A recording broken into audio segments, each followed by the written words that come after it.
A few moments later. Hello বন্ধুরা, আমি সুস্মিতা চলে এসেছি আজকে একটা ব্লগ নিয়ে। ব্লগটা শুরু করছি রাস্তা থেকেই। তোমরা কেমন আছো? আমি তো ভালো আছি। বড়োদেরকে প্রণাম, ছোটোদেরকে ভালোবাসা দিয়ে আজকে ব্লগটা শুরু করছি। হয়তো ভাবছো সকাল সকাল লাল পেরে শাড়ি পরে আমি কোথায় যাচ্ছি। আমি যাচ্ছি বরানগরে মহামিলন মঠে। আমার যে গুরুদেব, উনি তো দেহে নেই, তা ওনার নাতি কিঙ্কর বিঠল মহারাজজির আজকে 80তম জন্মদিন, বিঠল জয়ন্তী। তাই আমরা মহামিলন মঠে যাচ্ছি। তা আমার বাড়ির লোকেদের সবাই ব্যস্ত বলে আমি আমার বৌদিদের নিয়েই যাচ্ছি এই মঠে। কারণ এখানে এক বৌদি আমাদের গুরুদেব মহারাজজি দীক্ষিত, অর্থাৎ গুরুদেবের দীক্ষিত। উনি দেহে না থাকলে কী হবে, কিন্তু ওনার নাতি আমাদের দীক্ষা দিয়েছেন। আমাদের যে রুমা বৌদির এখানেই দীক্ষা হয়েছে। আমরা নেমে গেলাম মহামিলন মঠে। দক্ষিণেশ্বরে নামিনি, আমরা নেমেছি আলমবাজারে। আলমবাজার থেকে আবার অটো ধরে আমরা এখন মহামিলন মঠেতেই যাচ্ছি। পরে আমরা একটা সিস্টেম হয়েছে, আপনারা প্রণাম করবেন এখানে, একটু প্রণাম করে সবাই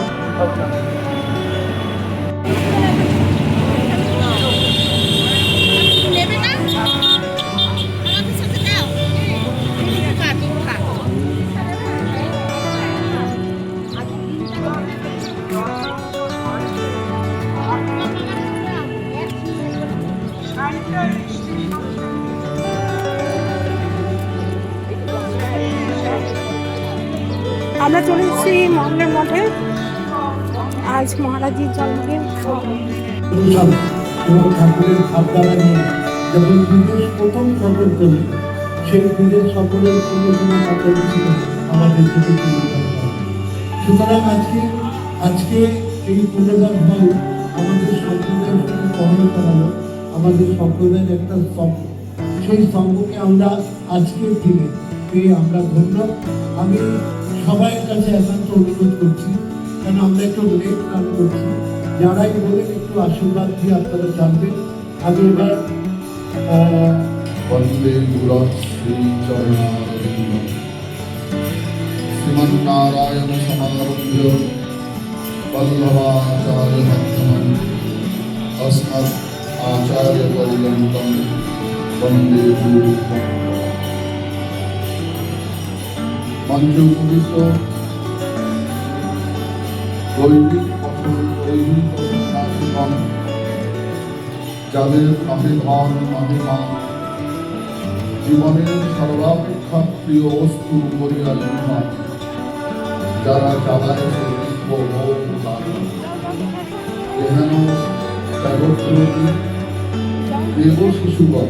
যে উপবিষ্ট আছেন আমাদের মহারাজজি কিঙ্কর বিঠল মহারাজজি। উনি ওই যে গেরুয়া বসন করা, এবং পাশে আছেন পুনরাস বাউল এবং বিশিষ্ট মানুষরা প্রত্যেকেই আছেন। তাহলে দেখতে থাকো, সঙ্গে থাকো। আমার মহারাজজির জন্মদিনের উপলক্ষে আমি আজকে মঠে এসেছি। আর তোমরা অবশ্যই কমেন্টে জানিও আজকের ব্লগটা কেমন লাগলো। আর যারা এখনও নতুন আছো, আমার চ্যানেলটাকে সাবস্ক্রাইব করোনি, তারা অবশ্যই কিন্তু চ্যানেলটাকে সাবস্ক্রাইব করে দিও। আর বেল নোটিফিকেশনটা অন করতে কিন্তু ভুলো না।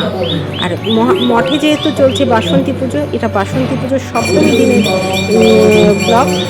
দেখো আরতি চলছে, আমি আরতির ভিডিওটা নিয়ে নিয়েছি।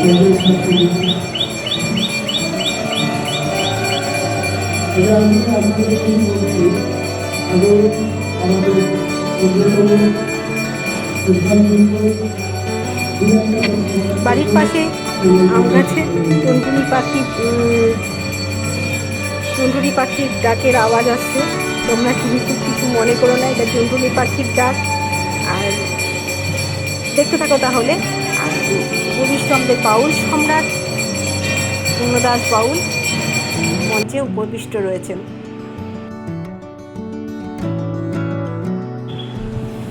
অনুষ্ঠানের পরে মহারাজজি চলে গেলেন তার ভবনে, তিনি যেখানে থাকেন সেখানেই মঠেরই একটা অংশে উনি ওনার ভবন সীতারাম ভবন সেখানে।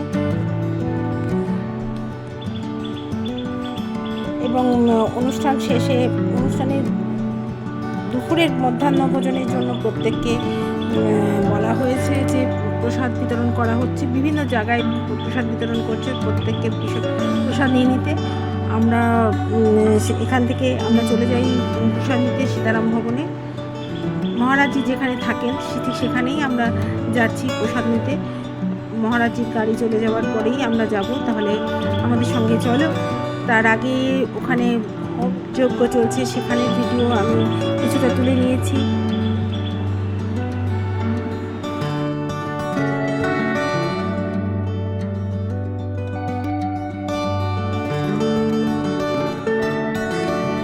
এখানে বিশ্বের কল্যাণের জন্য হোম যজ্ঞ চলছে।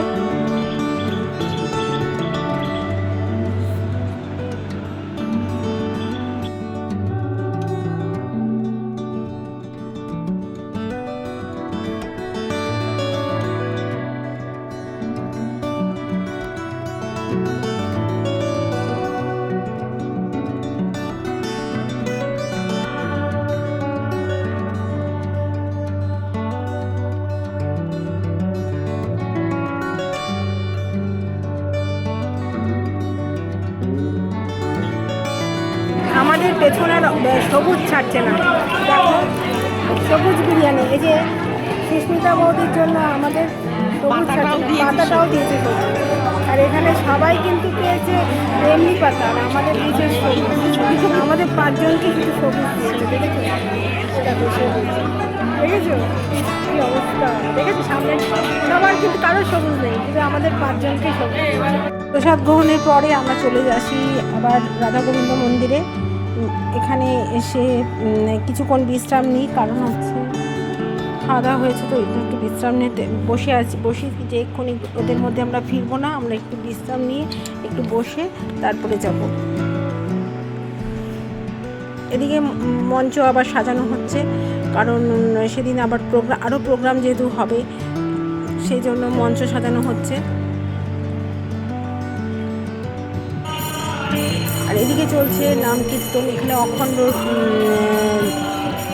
নাম কীর্তন হয়, এখানে কখনোই বন্ধ হয় না, তোমাদেরকে আগেও বলেছি। আর এটা আমাদের রাধা গোবিন্দ মন্দির, আগেও দেখিয়েছি, আগের ভিডিওতে আমার আছে, তাই আমি আর নতুন করে আর দেখালাম না। আর এখানে কীর্তন চলছে।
এরপরেই আমরা বাড়ি ফিরে আসি।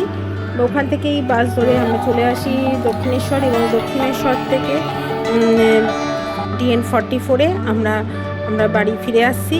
দেখো সবাই আমরা বাসেই বসে আছি, বাস থেকেই ছবিটা তুলেছি। এটা দিল্লি রোড। তাই আমার ভিডিওটা কেমন লাগলো তোমরা অবশ্যই কমেন্টে জানিও যে আমার ভিডিওটা কেমন লাগলো। যদি আমার ভালো লাগে তাহলে আমার চ্যানেলটাকে অবশ্যই সাবস্ক্রাইব করো। তাহলে টাটা, বাই বাই। আবার দেখা হবে অন্য কোনো ব্লগে। তোমাদের আরেকটা জিনিস দেখাবো যে আমাদের বাড়ির যে বাড়ির পাশেই বাস রাস্তার পাশেই এয়ারপোর্টে কীভাবে প্লেন দেখা যায়, তোমাদের সেটাও একটু দেখিয়ে দিলাম, দেখে নাও।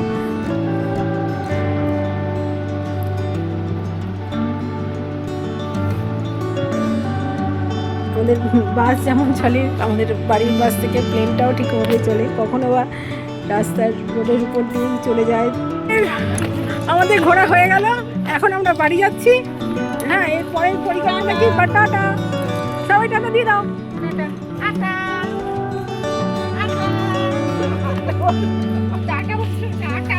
চাটা দিচ্ছে।